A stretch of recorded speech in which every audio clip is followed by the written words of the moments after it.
So, good morning everyone. So, for today ay nandito nga ako sa eye clinic sa mga gustong magpa-check up sa mata or gustong magpagawa ng salamin ay dito lang kayo pumunta. So, paano nga ba pumunta dito kung ikaw ay nasa Taipei Main? Sundan nyo lang itong ginawa kong tutorial para makarating ka dito. Kung ikaw ay manggagaling sa Taipei Main guys, ay sasakay po kayo doon ng Pa-Blue Line. At dito po kayo bababa sa Songxiao Dunhua Station. Pagbaba nyo po dyan guys ay exit 3 lamang kayo. So paglabas nyo po dyan guys ay makikita nyo itong store na to, itong SSM. At dito naman guys ay hindi naman kayo maliligaw dahil sobrang lapit lang ito sa Dunhua Station. So guys, ito makikita nyo itong letter E. Yan, ito yung kanilang eye clinic.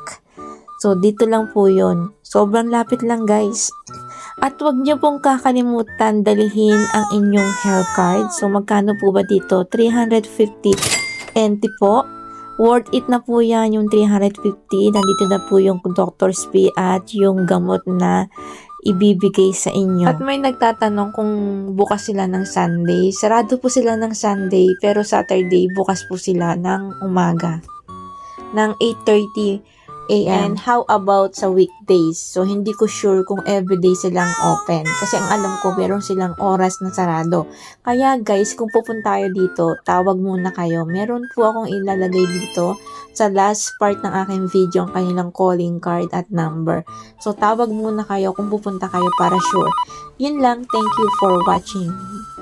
Bye guys! Malamig na naman ngayong umaga.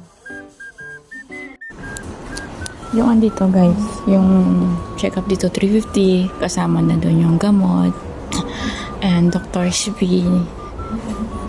Diyan sa loob.